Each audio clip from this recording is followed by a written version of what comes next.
wao kuna barua zimeandikwa kwa maana ni CAF kwenda kwa kikosi cha Simba, lakini ukizitazama nyingine kwa maana si barua rasmi, lakini kuna wakati unaingia kule CAF unaona kwa maana uwanja ni New Amani Complex, kuna wakati unaenda ukuti kitu. Nini kinaendelea kwa kile ambacho kipo kwa mshabiki wa Simba ambaye sasa hivi anakusikiliza? Katika kitu ambacho watu kwanza wanatakiwa kukifahamu namna ya kutofautisha barua za CAF. CAF mara zote wakiandika barua huwa wai-address club. CAF mara zote wakiandika barua huwa wana-address shirikisho. Kwa hiyo ukitaka kujua kama barua ni yenyewe ama barua ni ya kubumba, basi angalia imekuwa addressed kwa nani. Ukisoma ile barua iliyokuwa inatembea mchana, ile ni barua ambayo kwanza kwa watu ambao hawajapata nafasi ya kuiona ama kujua ni barua gani, ni barua ambayo ilikuwa inaelekeza ama ilikuwa inatoa maelekezo ama taarifa ya moja kwa moja kutoka shirikisho la mpira wa miguu barani Afrika CAF ya kuwa wamekubali ombi la Simba na mchezo baina ya Simba na RS Berkane utafanyika kwenye dimba la Benjamin Mkapa. Japo haikuwa barua rasmi, ilikuwa ni barua ya kubumba ama nasema barua feki za kimtandao. Na barua ile ukiangalia madhaifu ya ile barua, dhaifu kubwa la kwanza ni engo ya nani amekuwa addressed. Na ukisoma ile barua aliyokuwa addressed kwenye ile barua ni Simba Sports Club, lakini CAF hawajawahi kufanya hicho kitendo. CAF wanapo address huwa wanaanza kuaddress shirikisho kwanza. Shirikisho ndio litamu address stakeholder wake ambaye ni hiyo timu ambayo inazungumzwa hapo. Lakini madhaifu ya pili kwenye ile barua ilikuwa ni kwenye engo ya, ukiangalia pale kwa kuna ule kichwa cha habari cha ile barua kimeaddress mashindano mawili, ambayo shindano la kwanza kimeaddress ni CAF Champions League, afiki address CAF Confederations Cup. Hiyo tayari inakuonyesha udhaifu wa ile barua kwamba haikuwa barua ambayo ni authentic. Lakini madhaifu ya tatu ni yale sign barua. Barua imeonekana imekuwa signed na Patrice Motsepe, ambaye Patrice hausiki kabisa na kamati ya mashindano ya hii michuano. Kamati ya mashindano kama nilivyokuambia ipo chini ya mwenyekiti Fauzi Lecture pamoja na wajumbe wengine ambao ndio wana run hizi taratibu za hii michuano. Kwa hiyo ile barua haikuwa authentic. Sasa kitu gani ama taarifa gani ndio taarifa yenye usahihi? Siku ya leo viongozi wa CAF wakishirikiana na viongozi wa uwanja wa New Amani Complex pamoja na production team ambayo itahusika na kurusha matangazo ya mchezo wa finali, wameanza kufanya maandalizi rasmi katika dimba la New Amani Complex lililo visiwani Zanzibar, kuashiria ya kwamba mchezo baina ya Simba Sports Club dhidi ya RS Berkane wa tarehe 25 utafanyika kwenye uwanja huo. Maandalizi hayo sio tu yamewahusu production team, bali yamehusu pia kubandika zile posters ambazo ni za wadhamini, pamoja na kufanyia branding uwanja kuashiria kuweka zile logo za CAF pamoja na kuweka logo nyingine ambazo zitaashiria kwamba finali inafanyika hapo.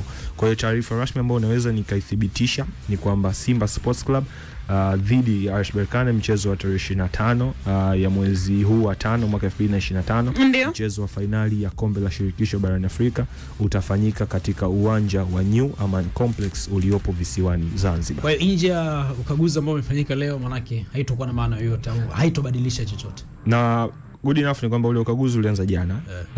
Katika kitu namna nilivyofuatilia taarifa zangu, ule ukaguzi ulikuwa hauhusu mchezo wa finali. Ule ukaguzi uliofanyika jana na viongozi wa CAF mpaka leo ni ukaguzi ambao ulikuwa unahusu michuano ya CHAN ambayo itaanza mwezi Agosti hapa nchini Tanzania, Kenya pamoja na Uganda.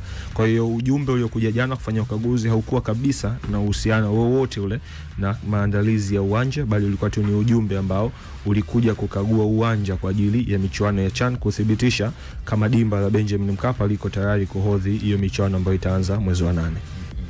Okay, lakini ukijaribu kuangalia, nafikiri kisaikolojia Simba Sports Club, mashabiki, mapokezi haya kwa mazuri sana juu ya hii taarifa, inaweza katoa mchezoni kuelekea kwenye mchezo. Unajua siku zote nahisi nikwambia jana kwamba wazungu na ule msemo wao unasema go east, go west, but home is the best. Tutakubaliana wote hapa kijiografia, kihistoria, kila kitu. Zanzibar ni sehemu ya Tanzania. Zanzibar ni sehemu kabisa ya Jamhuri ya Muungano wa Tanzania. Kwa hiyo Simba bado yupo kwenye mipaka ya Jamhuri ya Muungano wa Tanzania. Lakini tutakubaliana pia jambo lingine kwamba nyumbani kwa Simba Sports Club ni Benjamin Mkapa. Leo hii sio tu kuipeleka mechi New Amaan Complex, bali hata mechi ingepelekwa CCM Kirumba, ingepelekwa sijui ni uwanja wa Uhuru, ingepelekwa sijui ni KMC, ingepelekwa ni Meja General Samuyo, ingepelekwa sijui ni CCM Mkokwani Tanga, wangekuwa wanaiondolea Simba leverage ya kucheza kwenye uwanja wake wa nyumbani. Tukirudi kwenye kanuni za CAF wali achana na muundo wa fainali moja kwa sababu hoja zilizowekwa mezani ni moja kuu, kwamba walitaka kila timu ambayo itacheza mchezo wa fainali ipate nafasi ya kucheza kwenye uwanja wake wa nyumbani. Sasa Simba Sports Club kwenye dimba lake la nyumbani ni Benjamin Mkapa. Kwa hiyo Simba kutocheza kwenye uwanja wake wa nyumbani, uwanja ambao umekuwa ukimpa favor kwa asilimia zaidi ya 90 dhidi ya mpinzani yoyote yule barani Afrika, kwa sababu hata wale ambao wamekuwa ni bora kwenye hili bara, hata zile klabu ambazo zimekuwa termed kama giants wa hili bara, safari ambazo wamekuja Benjamin Mkapa, hamna timu ambayo imewahi kutoka salama. Even the very best, tunamzungumza Ahli, even the very best tunamzungumza Wydad akiwa kwenye peak, even the very best tunazungumza sijui klabu gani ambayo ijaje Tanzania na imekuja Tanzania, AC Vita wakati ile iko moto. Yes, Vita. Orlando Pirates alikuja hapa akadondosha alama, sijui kina Kaizer Chiefs walikuja hapa akadondosha alama. Kwa hiyo tukitumia hizo reference, maana Benjamin Mkapa sio eneo salama kwa wapinzani. Kwa hiyo Simba amekuwa akipata hiyo leverage ya kuwa bora hapo Benjamin Mkapa, na labda ni kwa sababu ile fan base ambayo anakutana na atmosphere. Siku zote atmosphere inayotengenezwa na mashabiki wa 60,000 wanaojia pale, huwa wanatengeneza hostile environment kwa mpinzani anayekuja kwenye ligi. Na Wakanda, okay? Yeah, so Simba kumpeleka New Amaan Complex ni umemtoa kwenye comfort zone. Bado yupo Tanzania, tutakubali hivyo, kihistoria, kijiografia yupo Tanzania, lakini pale sio kwake. Kwa hiyo sasa unavompeleka mtu kwenye mchezo wa finali kwenye eneo ambalo sio rafiki kwake, eneo ambalo sio comfortable kwake, ni obviously ni kumnyima ile haki yake. Yes, tutakubali dimba la Benjamin Mkapa kwa mujibu wa CAF. Yes, yes. Lakini kwa nini tusiamini kwamba utayari wetu kucheza wakati wowote kwa engo mfano Europe size neutral ground, bila kujali nipo nyumbani au nipo ugenini? Kwa nini usikubaliane na mazingira namna hiyo? Lakini pia unaamini CAF inabidi turudi kwenye ule mpango ambao tulikuwa tunaamini finali inabidi ichezwe moja na ni neutral ground? Mimi naendelea kusoma na msimu wangu, finali zinatakiwa zipigwe mbili kwa sababu tuna utofauti mkubwa sana na Europe. Europe utaenda France, utakuta France kuna mashabiki wa Man United. Utaenda sijui Belgium, utakuta Belgium kuna mashabiki wa Chelsea. Utaenda labda sijui Finland, utakuta Finland kuna mashabiki wa Barcelona. Sisi kwetu Afrika ulivyo, kuna mashabiki wangapi wa Al Ahly Tanzania? Kuna mashabiki wangapi wa Mamelodi Sundowns Misri? Kuna mashabiki wangapi wa Simba na Yanga waliopo labda tuseme Nigeria ama Ivory Coast? Kwa najikuta ukiweka muundo wa finali moja, bado na logistics za usafiri kwetu ni ngumu sana. Kwamba kusafirisha mashabiki zaidi ya 10,000 ama 15,000 wasafiri kutoka Tanzania kuwapeleka Ivory Coast sababu mchezo wa finali unafanyika huko, itakuwa ni jambo gumu sana. Mfano leo Simba amequalify kucheza na RS Berkane. Kuwasafirisha tu mashabiki wa RS Berkane waliopo Morocco kuwaleta labda sijui South Africa na mchezo finali itakuwa ni jambo gumu sana.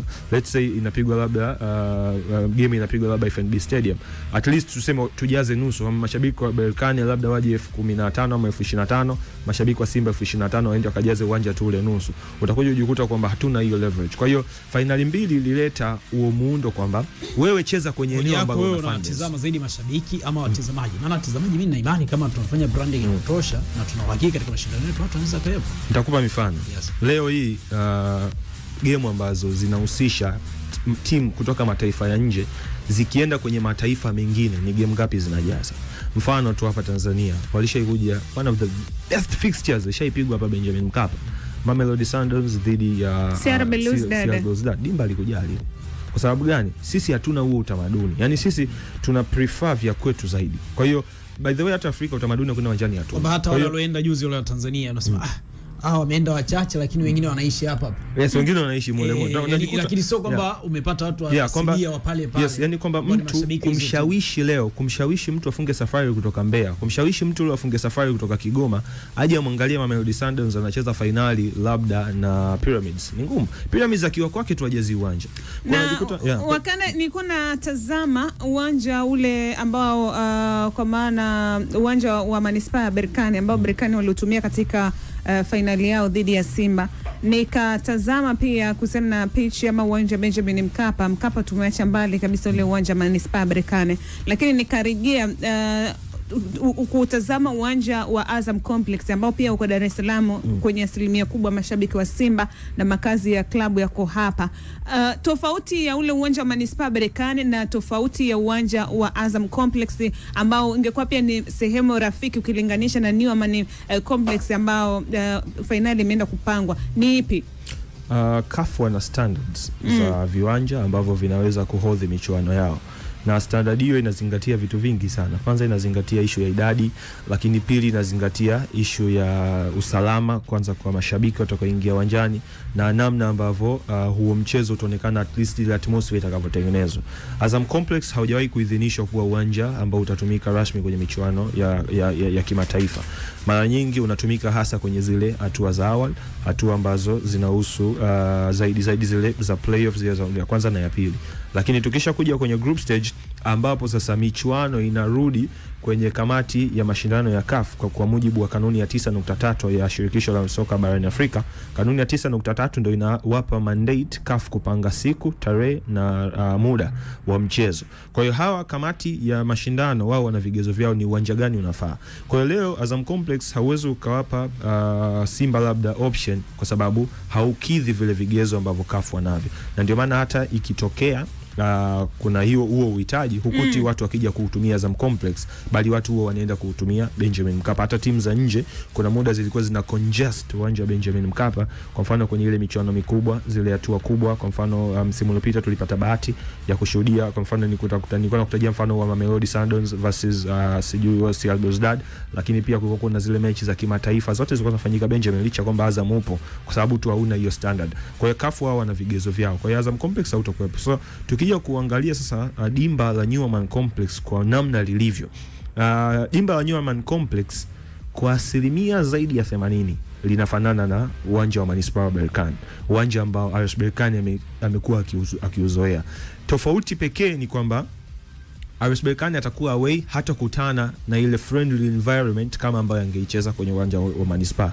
Benjamin Mkapa ni moja kati ya uwanja mkubwa sana. Ule ukubwa ama upana wa uwanja umekuwa ukiwaruhusu Simba kuwa flexible uwanjani, hasa kwenye kuadjust mbinu zao. Juzi kuna watu nilikuwa naelekeza namna ambavyo system ya Simba itaathirika na udogo wa uwanja wa Aman Complex. Tutambue Berkane tayari anaongoza goli 2. Berkane akisit nyuma obviously anakuwa anapata faida, kwa sababu anaenda kusiti nyuma kwenye uwanja ambao hauna ofa ya mapana. Siku zote unavozuia katika kitu ambacho unatakiwa kufanya in a basic way ni kupunguza eneo la goli. Kwamba unavozuia hakikisha unalipunguza goli lionekane dogo. Lakini unaposhambulia siku zote tumia faida yoyote ile, tanua uwanja uonekane mkubwa ili umstretch mpinzani wako. Kwa sababu mpinzani atakachofanya akienda kusiti nyuma atakuwa na kaeneo kadogo sana akakukaba. Kwamba unajikuta kwenye yale mapana ya uwanja ambao ungeweza kuyatumia faida kama ingekuwa ni Benjamin Mkapa, hapo Aman Complex hautoipata hiyo faida. Kwa hiyo inatengeneza hindrance ya kwanza kwenye system ya Mwalimu Fadlu Davis. Lakini kitu kingine kama nilivyozungumza hapa ni comfort zone. Siku zote mpira uchezwi mguuni, mpira unacheza kwenye akili. Kuna kauli moja maarufu ya football is played in the head, the legs and hands are just the tools of playing football. Kwamba mpira unaanza siku zote kwenye saikolojia yako, unajiandaa vipi kisaikolojia. Mashabiki wa Simba psychologically sasa hivi ukimfuata shabiki yote wa Simba, na ndio maana hii wiki yote angalie viongozi wa Simba, waangalie wasemaji wa Simba, waangalie msikilize kocha wa Simba, wote walikuwa najua umuhimu wa kucheza Benjamin Mkapa, kwamba walishajua psychologically kujiandaa kucheza Aman Complex is another thing. Kwa hiyo hawa watu obviously ukienda kupima kwenye lengo ya kisaikolojia bado hawajawa tayari kukichafua katika dimba la New Aman Complex. Hawa watu wangekuwa comfortable zaidi kucheza kwenye dimba la Benjamin Mkapa.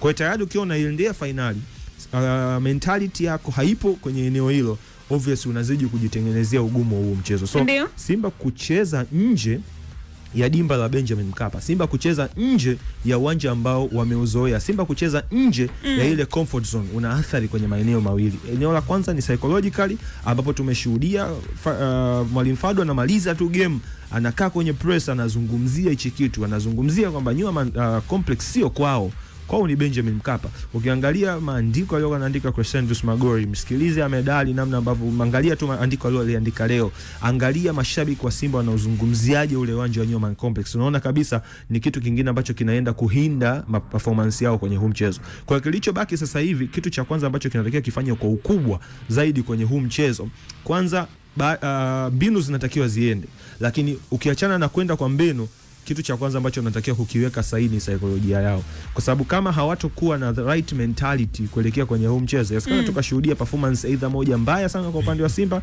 ama performance ambayo ikawa disastrous, mwisho wa siku Berkane akaondoka na taji kiulaini. So Simba kitrain psychologically kuanzia kwa kina wale wachezaji kina Jean Charles, waambie okay, ni Aman Complex, twende tukacheze hivyo hivyo. Ukimaliza hapo unarudi kwa mashabiki wako, ile hamasa ambayo umekuwa mkiwaambia days and days, unawaambia bwana ni Aman Complex, tunalihitaji vibe lenu hilo. Vibe sio tu ndani ya uwanja, sababu hii ni finali, ni mchezo wa kihistoria.